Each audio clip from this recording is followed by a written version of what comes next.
Alrighty, welcome back everyone. It is LaughNgamez here. I am back, and it is time for another Starcraft 2 1 vs 1 AlphaStar replay cast. Now that that mouthful has been said, we are on the map King's Cove, and it should be an exciting one today. In the bottom right-hand side of the map, we have got a Grandmaster Terran. Gonna be taking on AlphaStar, playing Zerg, the Alpha Zerg. No doubt about that. And so, I was nice and surprised when I clicked on this replay. It's like, oh, it's a Grandmaster, awesome. So we're gonna check this one out. Of course, we're gonna be casting AlphaStar at the highest level later on, like all the remaining higher level replays. But for now, there's one or two Grandmasters in the mix. And so I'm excited to see what this Grandmaster Terran's gonna bring out, whether he will wow us with his skill, and how AlphaStar is gonna keep up, what build the AI is gonna choose, and how it'll react to what the Terran player's throwing at it. As far as everything's concerned, it's pretty normal builds out here, which is always good, as I'd rather see AlphaStar play a macro game against a Grandmaster than the Grandmaster just like 2-racks the AI, because that's what every Terran does, from Bronze to Grandmaster. Okay, pardon me, from Bronze to GSL. I'd say that's a better statement. So yeah, we take a look. SCV Scout moving out for the Grandmaster, sending it out at a timing that's basically just to say, oh, okay, this is a normal time spawning pool or a normal timed hatchery. And that everything is basically just thumbs up, A-okay. Now, ladies and gentlemen, before we get too far into this game, seeing as how AlphaStar is at 20 out of 30 supply, we'll take the 30, we'll subtract the 20, and aim for 10 likes on this video. If we could do that, it would be absolutely amazing. Now, of course, we do take a look at the build. The Reaper's been made for the GM, then he's going for the Marine after it. I think some players just like to have the Marine help zone out the Overlord Scout. Personally, when I play, I'm just like, oh, the Marine's too much effort to micro. And then I'll just be like, whatever, see what you want, Zerg, with your Overlords, which is not what you should do. So going for the Marine is absolutely the right choice. Now, we take a look. There is that Overlord hanging out over the command center, so the Marine may want to step out to attack that. Of course, though, the Terran player is very busy microing his Reaper. Still no kills on it, though. However, with it heading towards the third, AlphaStar's third may very well be delayed a little bit. Pulling up the APM of these players, the Grandmaster player is playing at a very high APM. Is he going to get that drone, though? Looks like the answer is yes, he will. A nice pick-off indeed, delaying AlphaStar's expansion. And oh, we may have a bit of a case of broken AI. It's sending out another drone right into the Reaper, which I think is quite a mistake. And oh, looks like, yes, this drone gets picked off again. Oh, what a mistake from AlphaStar. Losing 2 drones just like that. The Reaper just toying with the Zerg. Oh, there's going to be another. Can this guy actually delay it again? It's going to be close. He blocks the hatchery. There's only 1 Ling left.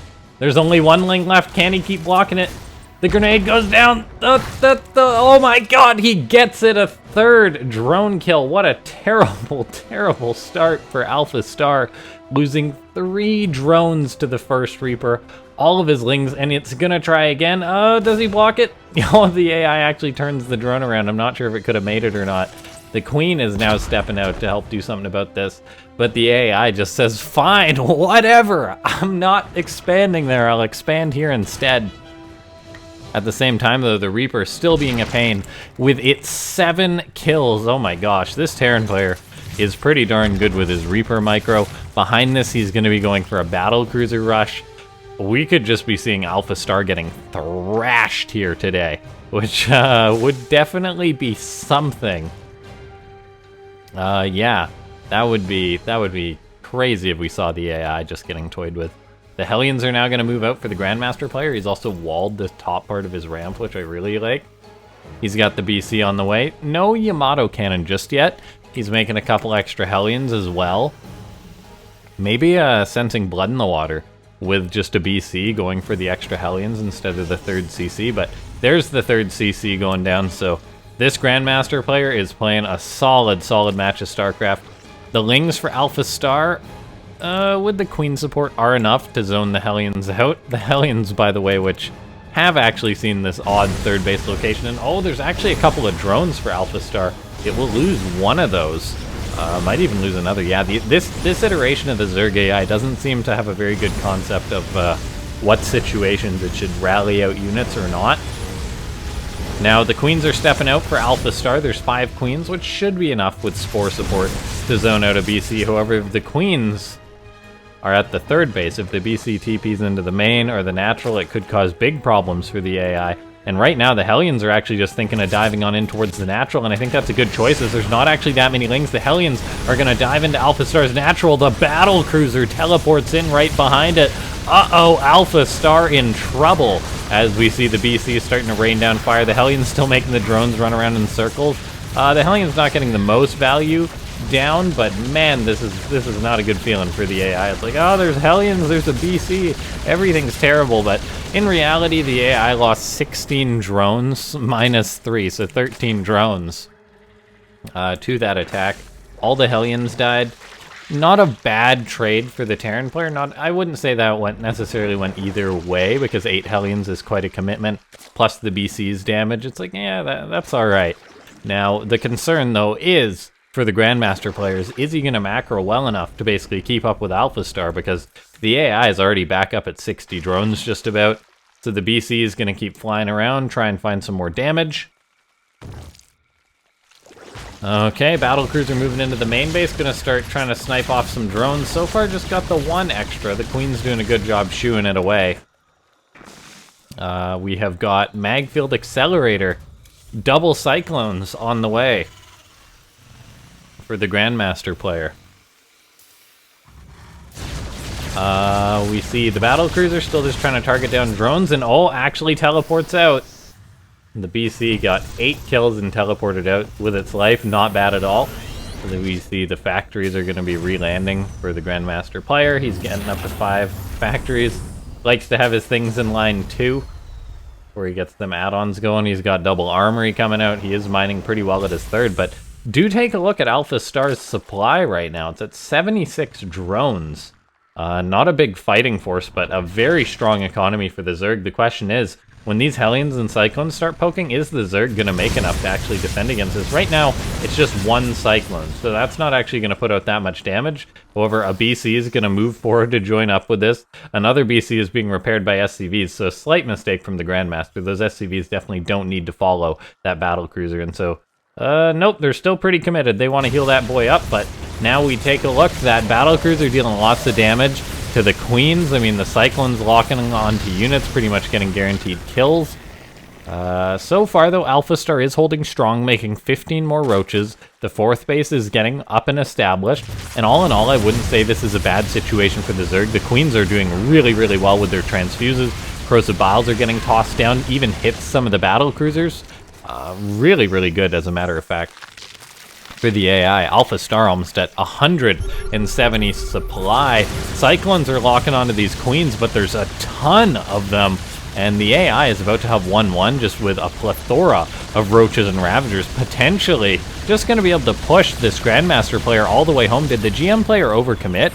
I mean, it's 170 supply to 120. He doesn't have a significant army at all. The Roaches and Ravagers are pushing out on the map. The Cyclones and Hellions are locking on, but they're simply not killing units fast enough. And they're also getting picked off as well. So this could be really, really poor indeed for the Grandmaster player. We see a 4th base was being attempted by the Grandmaster player. However, AlphaStar is now going to push on in, push up this ramp. Is the GM just going to die after such an awesome opening? This is going to make the Grandmaster player be like, I thought I was pretty good at Starcraft, but at the same time, his 3rd is going to be dying, and he actually just taps on out. Despite killing 3 drones at the start of the game, the GM player loses, yet AlphaStar recovers from that disaster. Oh boy, that just shows how there's so much wiggle room in StarCraft 2. And that this Grandmaster player's got to be like, I may be GM, but I still got a long way to go. GG. Okay, so here we are into the next match. This one is going to be a bit of a tall order, as we've got a Diamond player going to be taking on Alpha Toss in the bottom right-hand side of the map at Kairos Junction. the Diamond player in the top left. And I say it's a tall order because AlphaStar totally just like bopped a meching Grandmaster player, so it's like, watching the AI do that and then having to play it as a Diamond Zerg, it's like, oh no. But anyway, as far as this game goes, AlphaStar, just doing the low ground wall off sort of stuff, then gonna be popping down its gateway, probably sending out the scout, I imagine. Usual things. I want to see more people cheese AlphaStar, man. It's been too long since I've seen AlphaStar have to defend a cheese, I feel. Like a full-on cheese, but oh, there we go. Looks like it's gonna be a bit of a 16 pool. Or actually something maybe more aggressive. Oh, did I get my wish? Because there's one drone moving out for the Diamond player, and then a second drone moving out down to the south. What does this mean? Off the back of an early pool? I don't know, but this is the kind of shenanigans that I want to see. I'm guessing that this drone's on his merry way to becoming a hatchery, just exploding at AlphaStar's natural. Now, I know AlphaStar has been proxy hatched at its natural before, and with seeing AlphaStar be proxy hatched before, it has held it, but in this case it's actually not going to be a proxy hatchery, it's just an early pool first, interestingly enough. So going to be actually a couple of drones coming out too from the Diamond player. This is quite bizarre in my opinion. Not even making a couple of lings yet, just going right into the drones. And actually delaying his overlord a little bit, so that's quite the mistake, I feel. Unless he's saving up for a dirty third hatch. Oh, is it going to be a dirty? Yes, it is. Of course it is. So this makes me wonder, is this just going to be like a ling flood or something? Except he starts up a gas, so probably not. AlphaStar versus a mystery third hatchery building inside of its base. I wanted to see the AI cheese, and this Diamond Zerg is getting creative. Threw me for a bit of a loop, wondering what he was going to actually do. We shall see, though. Looks like the choice is going to be throw up a roach warren, probably start mining his gas as soon as he can, and then just start making roaches at AlphaStar's natural, which I am A-okay with. I like this build order. I like this dirty fromage. And yeah, the hatchery, halfway done. AlphaStar has no idea about it. Some AlphaStar iterations can be a little bit lacking when it comes to their scouting at cheeses, and that's why the agent can actually be cheesed out by sort of odd plays or proxy barracks or hatcheries in their main base perhaps. So we'll see how well this is going to work out, whether the AI will be able to stop this. For now, it's just moving across the map with its one adept, but there's the roach warren about to finish up, the hatchery about to finish up. Pretty nice timing too for the Diamond player, so he's going to be able to fire up some roaches pretty much right away now that that roach warren's done. First roach is on the way. That being said, the Adept moving across the map could give the Zerg player a bit of grief, so his Queen's going to need to respond to that to save those drones immediately. Second Queen's going to have to do some work too. Drones are taking shots. The Diamond player's trying to micro them. At the same time, he needs to make sure that he's making roaches back at this hatchery, or down at this hatchery. I'm not sure, but yeah, Queen's already on the way. Roaches are being made. AlphaStar technically should see the creep. Absolutely should see the creep, but I don't believe the AI registers creep, if I'm not mistaken. Just due to the way that it works on a grid. That would actually be something interesting to know. But as far as I can tell, there is no reaction from the AI on this one. The Oracle's coming in, but the damage these roaches are going to do, I feel, will outweigh the damage the Oracle will do because of the Queen presence. The Queens are very good for the Zerg in this case, so the Oracle gets sent packing. The roaches are now starting to kill off some probes. They will need to get a lot of damage done before this Void Ray is out, however. But there is a Queen out, which will also be able to attack the Void Ray. I'd like to see another Queen get made for the Diamond player. AlphaStar has warped in a few Stalkers, though. Oh my gosh, is the AI actually just going to be fine behind this? No, you're not telling me that the AI is just going to walk away from this one. Queen is engaging the Oracle. I think the Queen should win that fight since the Oracle had already taken some damage. It's going to be mighty, mighty close. Looks like the Queen does win it, but then she dies. However, there does seem to be enough Stalkers here for AlphaStar just to micro against this. Ravagers are being made for the Diamond player to keep this rush going, but as soon as the Void Ray's out, it's going to be just basically game over, I feel, for the Diamond player. Like, the Void Ray is the end all for this, since that Queen died, since no second Queen was built. And so I really like the choice for the Diamond player to go for this rush, but in the end, the Void Ray is just going to say, nope, party is over, and the roaches will all be cleaned up. AlphaStar, on equal workers to the Zerg, which is very good for the AI. The Diamond Zerg player actually ends up firing just up 12 drones, though, which is no small amount. As a matter of fact, 12 drones and fires up a lair, like a boss, because why not? And so I'm excited to see how this game's going to play out from this point anyway. It's a shame all this larva is going to waste, though. I feel like it would have been better to drop a creep tumor if you're the Zerg. However, I guess if the rush was, I don't know, undetected longer or was able to get more damage done, maybe he would have wanted to turn those all into units. Broodlings hitting the stalkers, but the hatchery is now gone. The larva gonna die. Bing, bang, boom, all dead. Next comes up the Dark Shrine for AlphaStar. The Robo is on the way as well, so that's going to be the choice. However, a lair is popping out for the Diamond player. The Diamond player is cruising on 40 workers, so not a bad count. Right now making 16, 18 lings, which should be enough, I feel, to deal with just these 3 adepts, as they are coming on in towards the natural. Looks like they're just going to try and get a drone, then maybe shade out, except they don't actually get any drones, I don't believe. And oh my gosh, look at this player. Just gonna be going for a casual hatchery in the bottom left, because why not? Surprise, guy. Surprise, he says. Adepts working on trying to get some drones. Looks like they will shade into the main base. Queen's actually running from the Void Ray, when I think the Queen should be fighting the Void Ray, as long as her sister gets up here to help her. But without her sister's help, that's not going to happen. Interestingly enough, AlphaStar activates the Prismatic Alignment. I wonder where it learned to do that, because it doesn't actually help against the Queens, believe it or not. Other Queen comes on up, so drones have been running around. The mining of the Diamond player has been greatly disrupted, and he still is just making Hydras for now. He's got Spore Crawlers at each of his bases, though, so against potential DTs, he should be fine. And Hydras aren't bad for Zerg, so it's kind of an odd spot for both players. AlphaStar behind this is getting up Blink, throwing up 3 more gateways. No expansion just yet. As I say that, though, there she is. And now we see Groove Spines on the way. So yeah, everything is looking decent for AlphaStar, but I wouldn't write the Diamond player off just yet. The Hydras can be pretty darn strong. There's Lings to support them. In come these Adepts, the Void Ray looking around, but little do they know there's just a hatchery down in the bottom left, casually doing its thing with 1 drone mining at it. Probably going to want to see some more drones made there in order to help pay for that hatch. These couple of Adepts are getting caught. Looks like they will actually shade into the main base, potentially get some more damage done. Queen does help clean up 1. Drones get the surround, though, so they do get taken care of. And now we do see AlphaStar is going to be warping in Dark Templar, actually at its 4th base, interestingly enough. Not a small amount, 5 DTs. I imagine these will be turned into Archons, seeing as how there's already adequate detection for the Diamond player. He's got spores at each of his bases. These Adepts now shade into the natural base. They're going to be killing off some more drones, but they should be cleaned up, I feel, by the Zerg player, so that'll be at least nice, taking those off.